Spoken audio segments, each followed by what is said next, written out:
Welcome to Monday Morning Coffee with the Coach on the Spartan Sports Network. And now, here's your host, Walt Fowler. Thanks, Brad Sarno, voice of the Spartans. And joining us this week on Monday Morning Coffee with the Coach, Spartans head baseball coach Scott Muscat. The season just about upon us, and we'll get into all the success that Stack has had in recent years, plus what the preview is ahead for this coming season. But first of all, Scott, appreciate you coming with us. Scott's been fighting a cold. It hasn't been the best weather, and a lot of people coming down with some ailments. And Scott, though, showed up today to join us. Thank you, Scott. Thank you, Walter. Glad to be here. All right. Your tone's a little deeper, but we'll march through this for sure. All right. First of all, fantastic season last year.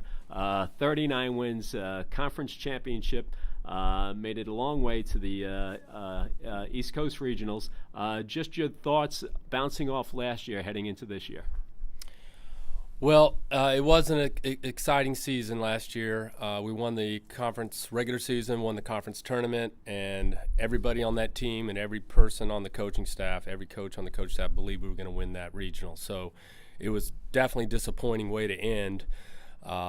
We had two guys that had been with us for 4 years, Giovanni Dinkong and Joey Pena, Pena had set the all hits, the all-time hits record, and Dinkong had set the all-time home runs record. And so it was tough seeing them go on that losing note. They did get drafted, as you know, by the Oakland Athletics, both of them, and it was a great. They deserved it. They had really worked hard, and yeah, it was a lot of guys that have left. Not to mention, you had a Frank Moscatello, right, which was a 4-year fantastic pitcher for us. As a junior, he was the ECC Pitcher of the Year. He was All-Region, All-American. Chris Pennell, who's now coaching with us, was arguably the best reliever that Stack has ever had. Wow. He graduated. And then on top of that, a 2-year guy, Anthony Skrelja, one half of the Twins, he hit 18 home runs in 2 years. So all 5 of those guys graduated. And so we knew that this year was going to be a little bit more difficult, not going to have some of the big names or the big stars or the big bats, and we were going to have to do things more as a group and more as a team and not rely on some of those big guys. All right, you finished overall, we've mentioned 39-15, losing in the East Regional Championship, finished 17th in the nation overall. So coming in now this season, you have 4 starting position players that will return, and then a big mix of 18 new players, some freshmen, some transfers. Who do you see, filling some slots? And obviously, like you said, big shoes to fill. Who do you have that you're going to stick in there? Or I guess that process is still unfolding as we get closer to the season. Yes, that process is always unfolding. It is fluid. We have role meetings in the fall. We have them again in the winter and in the next couple weeks. And we tell the guys, here's where we see things now, but that doesn't mean that's where it's going to be in 3 weeks, 4 weeks, or mid-season. The Collegiate Baseball News ranked us number 29 preseason ranking, and the NCAA ranked us number 19.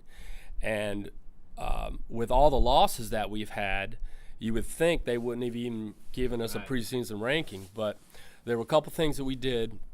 Number one, we have a group of junior college guys that have come in. A guy named John Greeley, who can play infield, play third base, and also pitch. A guy named Jonathan Cepeda, who's a utility infielder. He can play second, short, or third. And Jimmy Versage, who can play first base. We also have a guy named Dylan Clock who can play the outfield. So we have 4 junior college guys that are coming in, and we're looking for them to kind of fill in some of those gaps and compete for those starting spots immediately. All 4 of them were successful at their respective junior colleges. We also have a good group of freshmen, a couple outfielders, a couple infielders, and a couple pitchers that we're going to ask them to step in and bear some of the responsibilities immediately.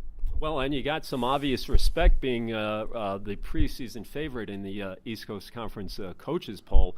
The coaches in the conference obviously know what you are losing, but I guess they see that, or they think you've got some strength coming back this season. So I would take that as a compliment, but also you're the target. I take it as a compliment. I think it's maybe it's more of a longevity thing. We've been at the top of the conference for the past 5 or 6 years. So, but I did hear some talk. I heard talk that coaches in the ECC had little murmurings, little mumblings, saying, "Oh, Stack's going to have a down year. Stack's going to be this is a rebuilding year." You've heard that cliche. And so we've kind of used that. We've used that as fuel for the fire, and we've told the guys, listen, this program's been successful, really successful, and you guys maybe are looked upon as being a rebuilding year team, and what are you going to do with that? How are you going to respond to that? And they've really responded well in the fall, in the winter, working out in the gym, our preseason practices right now. So we're working as hard as we can with the guys that we have, so we'll be ready to go in a week and a half. All right, you talked about the stability or the success of the program over recent years. Stacked 30 or more wins in each of the last 7 seasons, which is a great accomplishment. Talking about the workouts, everything has been indoors to this point, yes or no? No, it hasn't. We actually had and this is February. We're in the middle of February here, right, talking now. It's February 11th, but anyway. Well, it'll be indoors tomorrow, I hear, with the weather coming in. But we've changed a lot in our view of this.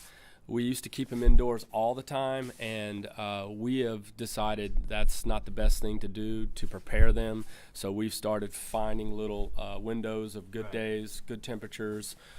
We've been using the turf. We have a soccer turf. We have the sprint football turf, which we've used both of those. We've used the Torn Valley turf as well. We actually went up the Frozen Ropes, which has a full, baseball field, and we had 3 rounds of batting practice, and then we played a 7-inning inter-squad game outdoors on Friday. Right. Got a little cold there at the end, but you're outside. We're outside. The guys are seeing the ball outside. The guys are out on the field, and in order to prepare guys for a game, you got to put them in game-like situations. So that's what we've done. We have access to the bubble, which in Torn Valley, which is a full infield, and we utilize that every week. So we're trying to get them in game-like situations every single week. So if we need to go outside to do that, then we will. All right, we mentioned we're in the middle of February, but the season starts in February as far as getting out on the field and playing. Every college baseball, not every college baseball team, but most have trips down south from the Northeast, and Stack no exception to that rule, as you guys will be heading to Myrtle Beach on the February 22nd, your first game against Franklin Pierce. Now you're going down south, but you're playing a bunch of other northern teams. Yeah. Yes, we have a tough schedule. The first 4 games in Myrtle Beach are against 4 teams that were all 2018 regional qualifiers. Okay. So it's basically a redo of the regional tournament that was held in Westchester last year. So 4 teams from the 2018 regionals will be there. And then we return to North Carolina 2 weeks later, and we'll play a couple more of those 2018 region qualifiers. And then the weekend after that, we play Bloomsburg, which is one of the top teams in the PSAC in Pennsylvania. Right. We play them in a 3-game series. So it's not an easy schedule. All right, and Bloomsburg is in Colonial Heights, Virginia. That's on March 15th, or the weekend of March 15th. Mm-hmm. And but then you come back north, and then you have a game on the road, I think, at Felician, and then the first home game, if I'm not mistaken, March 21st at home against St. Rose. Correct, and we also we play Adelphi in a 3-game series in between Myrtle Beach and Cary, North Carolina. So that will be weather permitting, obviously. But we have a 3-game set out in Long Island. And then, we open up on Thursday against St. Rose, and then we immediately go into the conference schedule with Bridgeport at home on that Friday. Right. The games at Adelphi are March 2nd and 3rd. As far as the games here at Stack, or rather, at the home park, your beautiful home venue That's got to be, talk about that a little. That's got to be a great selling point, the home venue for Stack. Yeah, we've been there since 2012, and I don't think it's a mistake that the program's rise is mirrored with that us playing at that beautiful home stadium. The town has been great with us. The Boulders have been great with us, and obviously Dr. Margaret Fitzpatrick really wanted us to play there and work that out, back in 2012. So, it's a special place. We have access to the clubhouse. We have the video board, the PA, and Steve Balson does our games. We have a center field camera some games and maybe 3 cameras, and we'll do the games live on the web. So it's definitely a unique experience for a college baseball player to play at that stadium. And I believe we've drawn and gotten a couple guys maybe that we wouldn't have gotten before because of that stadium. And so it's fantastic. But you really look forward to going to that place to play. That's great. You mentioned Steve Balson, who does a great job. Yeah. And the home field, the Rockland Boulders home field, the Rockland Boulders, the minor league team that plays out of Pomona, the independent minor league team. Well, Scott, looks like an exciting season. Hopefully, like we mentioned, some big shoes to fill, but you sound like you have a plan. And as I said, Stack has been ranked number 1, the preseason favorite. So obviously, your competitors think you got something rolling into the season. We wish you all the best of luck, and hopefully you'll get rid of this cold sooner rather than later. Thanks, Walter. See you out the ballpark. All right, Scott Muscat, the Spartans head baseball coach. And you've been listening to Monday Morning Coffee with the Coach on the Spartans Sports Network.